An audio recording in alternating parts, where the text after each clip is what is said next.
Hey guys, this is Andrew with, I'm here today with Nick Malak Nick, what is the name of your company actually? I run it as Own the Gram, which is just Instagram related. As soon as you hear Own the Gram, you know it's Instagram related. Right. Um, Yeah, yeah, so Nick has been he's like 23. I mean, runs a highly successful marketing agency. I mean, he's in what about a few it's like not even that long ago. Like you've started gone on your own. He's, had like 7 sales rep jobs, found that he didn't find his love in any of these types of things, right? yeah, And then he would just come home after night, working till like 3 or 4 in the morning, basically hammering it, and then decided that he found this, like he started doing stuff with app installs with Instagram, yeah. and took that to a level, found that pretty good. And then he also went into, then he started reaching out to local businesses in and where he is in England there, and from there it started building and building, and he started dropping out the app install type of things, and now he's kind of running about 30 different clients, I guess, is what you last is kind of what I've taken. And Yeah. then, you've got yourself like over 1 million followers doing stuff. And so he's a really down to earth guy. He's, giving lots of knowledge. And so, Nick, fill me in on things that I missed and kind of stuff like that. Sure. I mean, first of all, it sounds great when someone else talking about you like that. Thank you for great. So I was in and out of a lot of sales jobs from the age of 18 to 22 about. I'm 23 now. And I always knew that I didn't want to sort of do the 9 to 5 rat race for 40 years and then retire. I've always been sort of entrepreneurial. So you're right. I started with app installs on Instagram. So I was reading a lot on the forums of like how to make money on Instagram. And a lot of people were doing these app installs, which I'm sure you've probably seen the apps advertised on TV. They'll get big names in to advertise them. And they're normally free apps and free games to download. And then there's normally incentivized real life purchases like coins and gems. And what a lot of people don't realize is that these apps are actually promoted by the app creators, and they pay people who promote them. So I was using Instagram to basically just reach a huge audience and promote these apps. But it's not very fulfilling work, and I didn't feel any more fulfilled than when I was working sales jobs for someone else. So I used the skills that I'd learned in selling apps online, if you like, to build proper audiences for clients. And I just reached out to some local companies here in Norwich, where I am in the United Kingdom. And it started from there. Once I had a few companies on, I just pushed for referrals and find different ways to actually onboard more clients. And a lot of doors start to open when you are working with these businesses. There's other things that they need, and you sort of realize where the pain points are for a lot of businesses. And it just went from there. Right.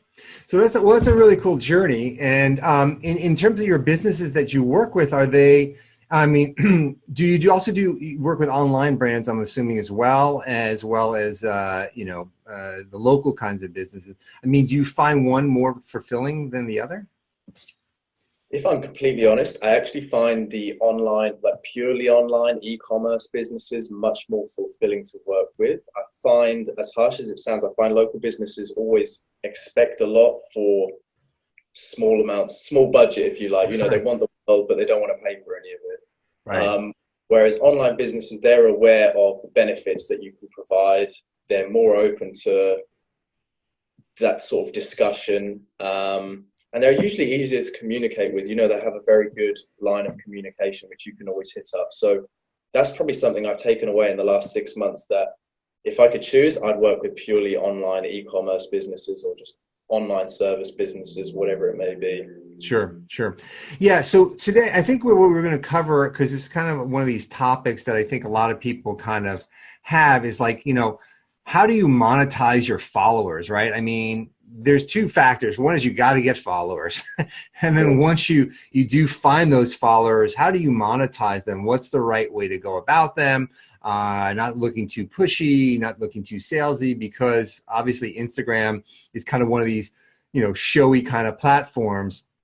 monetizing them and not pissing your followers off is kind of a tricky kinds of things. And so I think, we've gotten a lot of questions about that kind of stuff. And so, maybe you can go deeper dive into that whole process and, the thought process and how you do it. And so we can help some of these guys out on our channels. Sure. That was a really well put question, a well thought out question, because it isn't as easy as, just posting a picture of a product and saying, buy this or this for sale, which a lot of businesses, I think, are of the impression that is the way to do it. These people are following you and they want to see your products and they want to just buy from you, which is not the case. People don't go on Instagram looking to buy things. They're just looking to pass the time or, be stimulated in some sense. Right. What a lot of people get mixed up with is your feed. So the feed is what most people see when they land on people's profiles. And I generally, with my clients, I tend to keep that as less salesy and producty as I can. I will post content that is relevant to the business. Normally, I will look for better or bigger pages who are doing very well and look at the type of content that they are posting and try to mimic that for this business, if you like.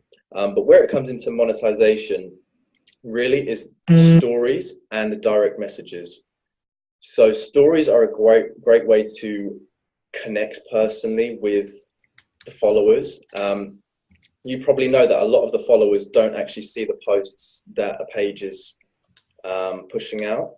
So normally what happens is Instagram will take your post and show it to about 10% of your followers. And based on how they react, it will show it to more of your followers or less. Like it can kill the post's reach, if you like.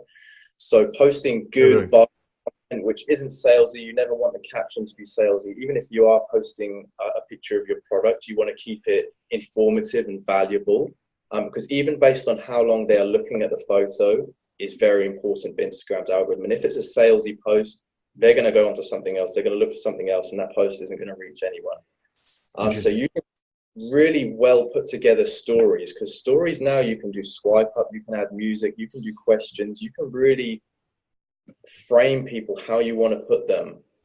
So asking them a question, showing them how to solve a problem, and then linking to your product with a call to action, swipe up to see more, not pushing it as like buy this, but just showing them the problem, showing them a solution, and then asking them to swipe up to find out more is a great way for products or services or, all that sort of business. A great example with one of my personal trainer clients, his feed is full of really great like bodybuilding and things that people want to follow him for. His stories are then to connect more with his audience. So he'll be talking to them every day, asking them questions, finding out stuff about them just to connect with them and so that they trust him.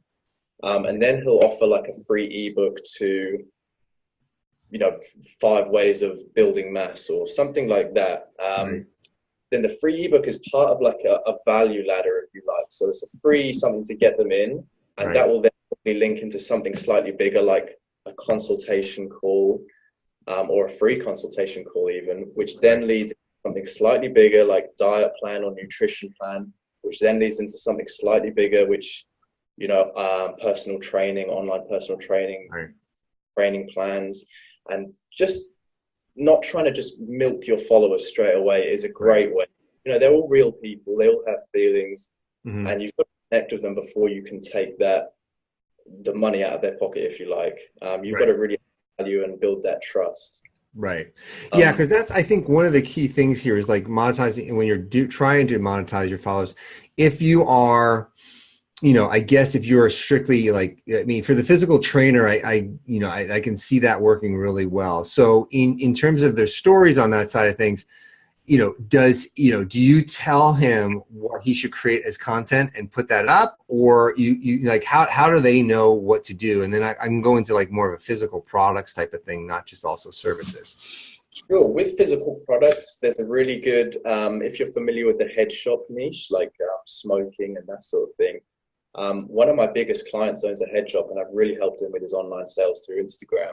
Oh, really? So great thing would be to locate a pain point for that audience. I'll try to take an example, like let's say a grinder for that sort of thing, Right. would be to locate and sort of show people issues that they're having with that. Then do like a nice, you can use these polls, yes and no. Do you have an issue with this? Do you have an issue with this? And this just gets people thinking, like, just actually realizing that they do have this issue. Right. Then when you're showing them a video that solves that problem, Right. and then actually what I do is I create the content. So I will do a little 10-second, 15-second story video with writing appearing on it and a call to action like swipe up, and that just takes them to the page. You don't ever want to say like buy this. You just want to show the page, and as long as you've added the value and done the correct steps before, they will make that decision to purchase. Right. But it depends on the niche, really, and you've got to test with your audience, because you can ask questions now, open-ended questions, to find out what people are wanting to do or are wanting to find out. But yeah, I mean, researching the audience, finding a pain point, and then articulating a good series of stories to really frame people in the mindset that I want to fix this problem, and just giving them something simple to fix it. Right. So on the story side of things, when you're doing those, are they like, is it like a series, like you're doing it for the whole week kind of thing? Or is it just a one-off type of story? Like how are you kind of doing that for clients? Yeah, that's a great question. So depending on the objective, if you can do it over time and you can really frame people correctly over a series of a week, so make them think in a certain way, and just add value maybe for a certain product in mind that you're going to push at the end of the week. If you can have like a build up of 6 days, so people are wanting to look at this story each time because you're giving them some value. And then when you finally bring in the product on whenever it is, after this series that you've built up, then they've got no qualms about swiping up. They trust you. They want to know more about this. And it's all about trust on Instagram, because there's so many cowboys and there's so many people who are just trying to make money from their followers, that as long as people trust you and they can see the value you're providing, they're going to give you that chance. Right. And then in terms of like when you're doing this, like, so as they're building this trust towards getting them to monetize, I mean, the posts that you're kind of doing, do they kind of, are they long copy inside of things? I mean, are you like, what do these typically like resemble in terms of a post to build that trust and then try and go in for that monetization? Sure. Well, I mean, it really depends on the audience. People connect with people. So if you can, even just talking to people, like having your face there and saying something, then leading into a video about the product, or, it really depends. There's no set answer with that question. It does depend on the niche. But you always want to just add as much value as possible. So I would always suggest, a few stories in a row before having any sort of call to action. You don't just want to, people like to click through things. So if you can keep them clicking 5-6 times and then swipe up, it's much more likely than if you just put one story, swipe up to see this, no sort of value added there, or it's harder to add value in one story than because you've got to look at this as like an advert, and like, or a TV advert, there's 30 seconds or however long. You want to put as much value as you can before asking them to take that plunge or take the action or whatever it may be. Right. So it's the build up to the final climax of getting to monetize, pretty much. Oh yeah, that's a very good way to put it. Yeah, it's like that. Yeah, go ahead.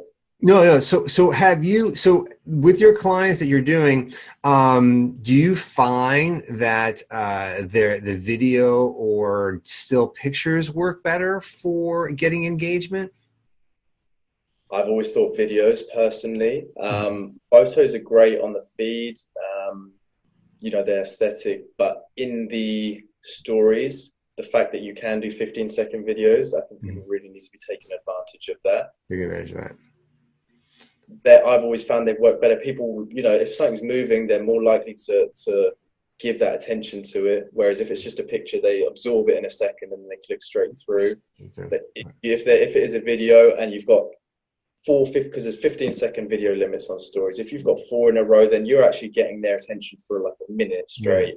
And then when you do something, they're engaged already. They're looking at you, or they're looking at a product, they're looking at the video, Right. and got their attention there. Right, right. Kind of like humans are kind of like cats, with the laser pointer. Yeah, Something in action, they're swiping at it. it's true though. It's all psychology, and especially on Instagram, if you're not adding any value, they've got no problem just clicking to someone else and Right, selling something to do for right, them. right.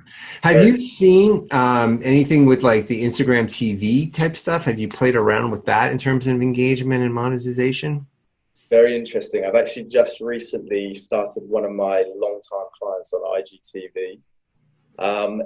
It's a bit strange because the natural engagement and reach, people can't find things very easily on IGTV, and a lot of people aren't using IGTV. I actually did a poll on a lot of my clients' accounts, Instagram stories. Do you use IGTV, or do you watch anything on IGTV?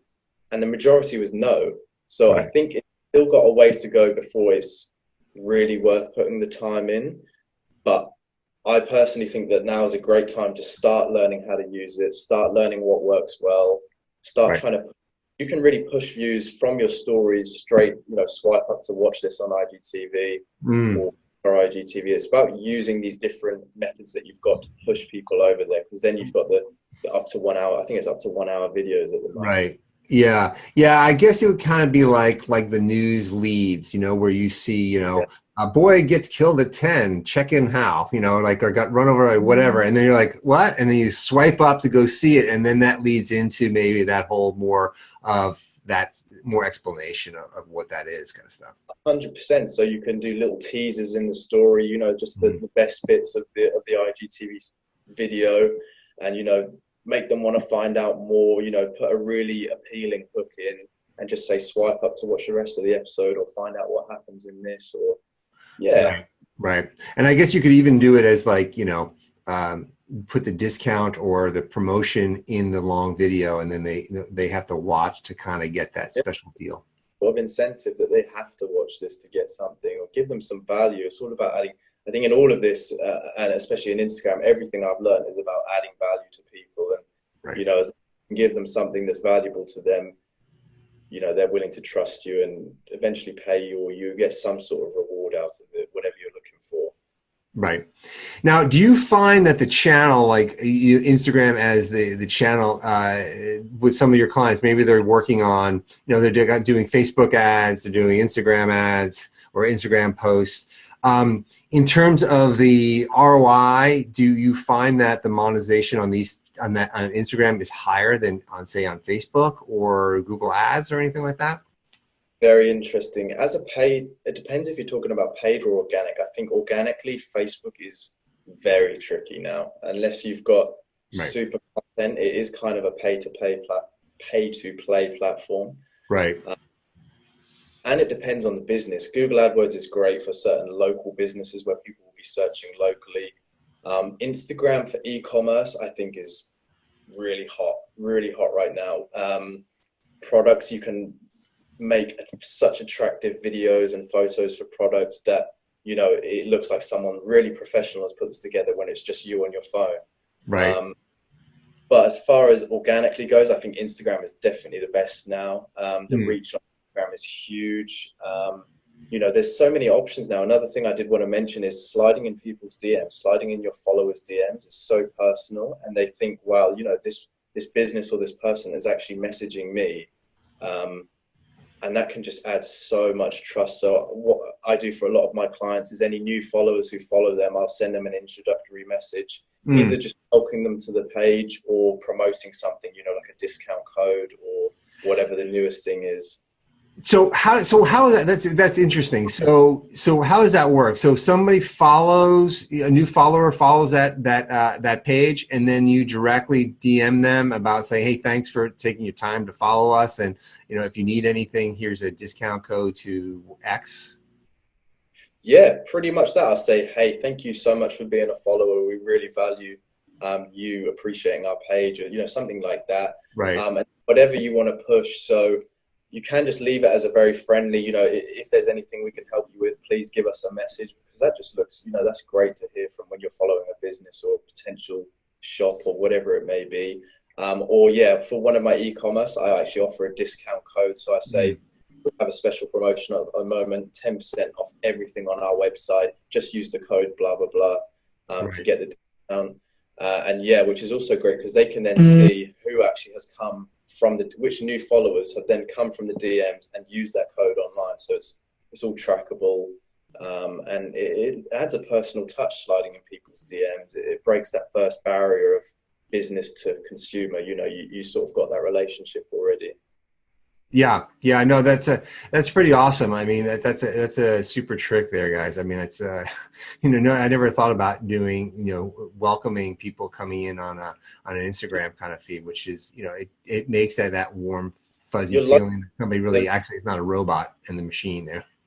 That's it, exactly. You know, it's not just a page, it's not just pictures. There's actually someone behind it who's talking to you. I also use it to push, YouTube videos or any sort of, you just got to look at it as a source of traffic. Right. So you can push anything for any business really, or just break that first barrier. Right. Yeah. That's super huge on that side of things. So in terms of your clients, do they also have Facebook page as well as YouTube channel plus Instagram is having all their different social channels to try and monetize? Yeah, almost all of them have a Facebook. I think actually all of them have a Facebook page. A couple of them have a YouTube channel. The personal trainer who I deal with does.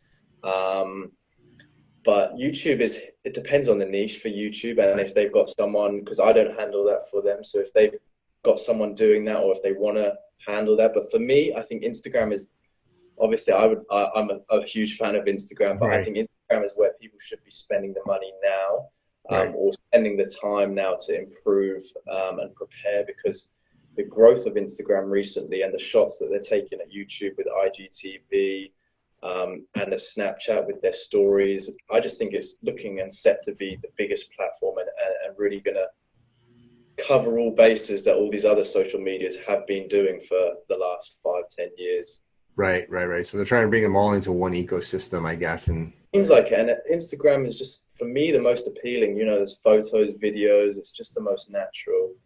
Right. But I'm sort of putting not all my eggs in Instagram, but I do really think it's going to be huge. And all businesses need to be on Instagram, really. Right. And with your clients, do you find different countries being more acceptable to monetization? I mean, is it like US, UK, EU type stuff? I mean, where do you see? Interesting question. I actually find US the best customers to deal with. They're very open to the idea of, for a lot of businesses here in the UK, they're still very skeptical of Instagram and that it can even help their business. They sort of just think they just post a picture once every few days and, that's good enough. They're covering that base. Whereas there's so much more to it. It's fully fledged campaigns, which can really, multiply your online income or position yourself as one of the big players in your type of niche. It's huge.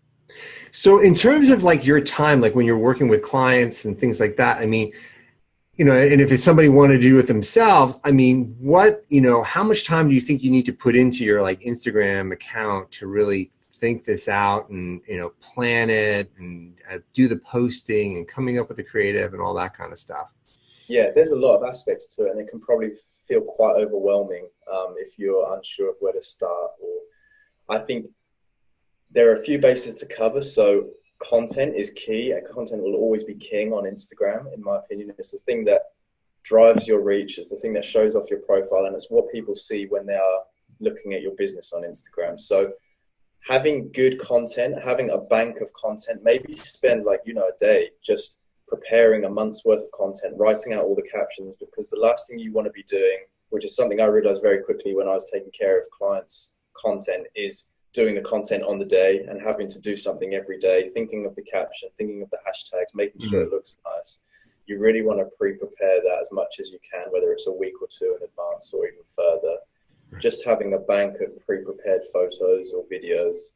And then also being mindful of what stories could go well with it. When I do a post, for example, about a certain thing for a client. I also want to be wary of, can I add a story for this as well? So they sort of go hand in hand. They might see the post or not see the post and see the story and then see the post.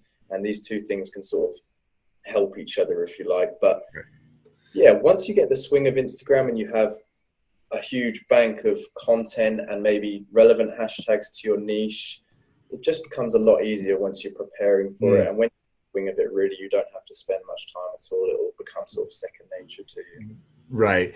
And then I guess the clients, if they want to promote a product or something like that, they'll give it to you and then you work that into like the postings and things like that. Exactly.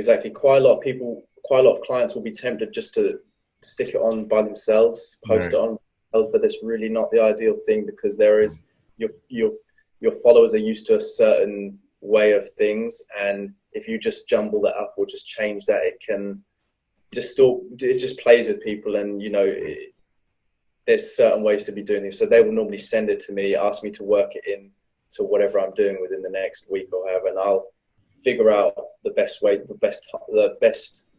post that, and also the best story to go with that, and just the whole angle to promote that, if you like. Right.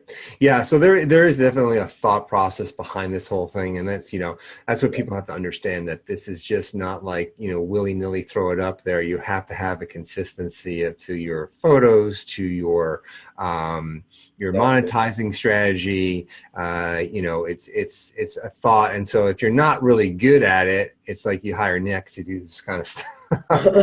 Because it is, I mean, I've tried it, we've done it, and it's just like, coming up with that month schedule and putting those in there, and then getting the images, and then not only you have that, but then you got to find those followers to maybe reach out and try and help build that page to get more followers to it. Then you're direct messaging them, and it's a lot of work, right? And so if you're running your business day to day, well, good luck how you're going to figure all that stuff in there, right? I mean, it's like exactly. And for a lot of it's not a natural process to be posting photos or to be engaging with the people in the niche.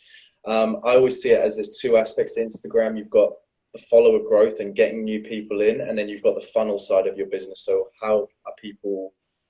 what happens to people when they do follow? They're being hit with these photo stories, and you eventually frame them however you want to frame them, whatever you want to do for them. So yeah, if you're not used to it, it can be overwhelming, but really there's a couple of things. So for content, if you completely have no idea what you need to be posting, I would always look at competitors or people who are bigger than you on Instagram, and just kind of mirror them. Don't copy them exactly, but mirror the type of, from the bio to the picture to the content that they're posting to the stories.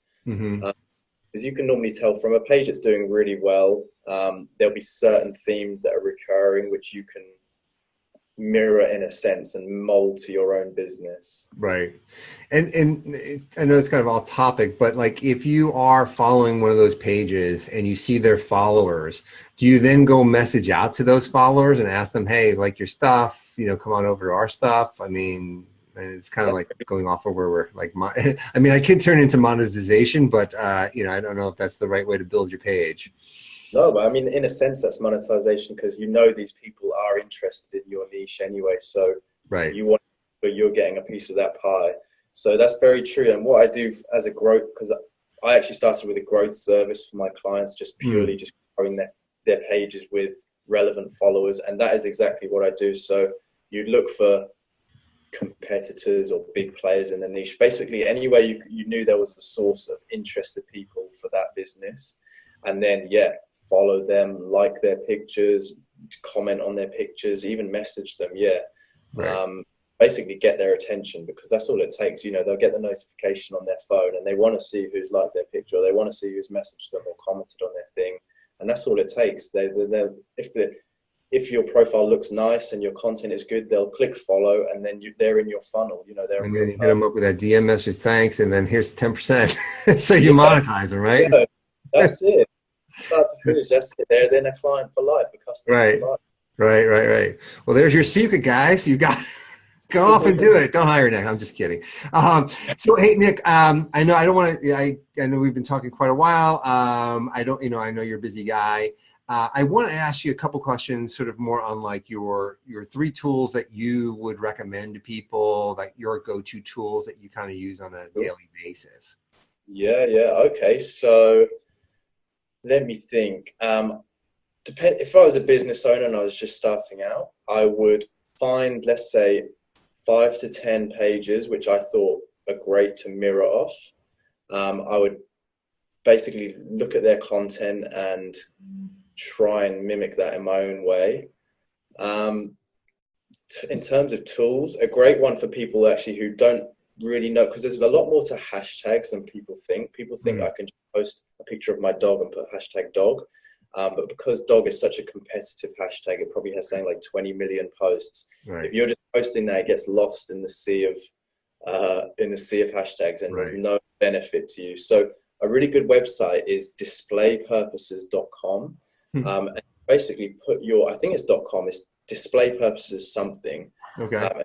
You put, let's say you have a dog page, put dog in, and it will then give you a list of like related ones, other related ones. Or let's say you have a Chihuahua page, you put Chihuahua, and it will have like the good hashtags to be using, like black Chihuahua or Chihuahua puppies or other ones. So it's sort of done for you hashtag research, which I even charge for clients. But if you're willing to put the time in, you can do that yourself with that website. So that's a really good one for people who aren't sure on hashtags. Apart from that, there's a lot of iPhone apps to help you make really attractive content. Photoshop Express, which is free on the iPhone, is great for, like, instead of Instagram filters, which are very, set, you can change it yourself just using a couple of sliders, and it can make your photo look from like a 5 out of 10 to a 10 out of 10, which is awesome. Wow, that's awesome. Yeah. And then in terms of like books or websites or how you keep current, what are your 3 top ones that you kind of follow on a daily basis or weekly, monthly? As far as books go, I love the Russell Brunson books. So .com Expert Secrets and .com Secret. I mean, that's just those are good. Those are really good. 4-hour work week, even though it's a little bit outdated, was great for me for productivity. That was awesome. Forums. There are a lot of forums for online marketing. So I actually started with one called Black Hat World, which is kind of hit and miss. It was more app installs, like that sort of, I don't know how to explain it, black hat work, if you like. But yeah, I mean, if you just Google Instagram growth, you'll find ones that are, or just Instagram, I would say become members of forums where there are similar people. If you're a business owner, look for all Facebook groups. I love Facebook groups. There's so much value in Facebook groups. Just try get in those circles which are relevant to you and your business. And just communicate with people and find out what's working for other people. Cool. Awesome. So now, if people have found this very engaging, which they have, I have, where can they find you and hire you for your services and get more information about you? Yeah, the best thing to do would be to hit me up on Facebook, which is just facebook.com/Nick Malak, which is Malak. I do have an Instagram, which I'm growing, which is nick.malak. I do use my website, which is ownthegram.com, but that only has the growth services on. So hitting me up in Messenger is normally the best idea, because we can talk. And actually, most people don't just need a growth service or don't just need a set service. Everyone's different, really. So you might think you need this, but actually you need this, or you don't need this, or you just need a bit of direction. So having a conversation, I'm always open to talk to people and give them some sort of help, or even email nickgmalak@gmail.com. Cool. Yeah, any of those channels. Awesome. Yeah, we'll put this in the show notes so you'll get all that kind of stuff. But yeah, Nick is really an awesome source. Like I said, you can see he's willing to share with lots of stuff. He's got some really great ideas, and definitely want to, you guys should implement those things into your daily strategies if you're not doing it now, or call Nick, hire Nick to do it all. He'll help you if he's got time. Cool. So any other things, Nick? I mean, I really appreciate the time, and I look forward to meeting you, talking with you again at some point in time. Yeah, definitely. No, it was really great to talk to someone about all of this. I hope it's been beneficial. I'm sure there's certain aspects that everyone can take something away and implement or just try in their own business.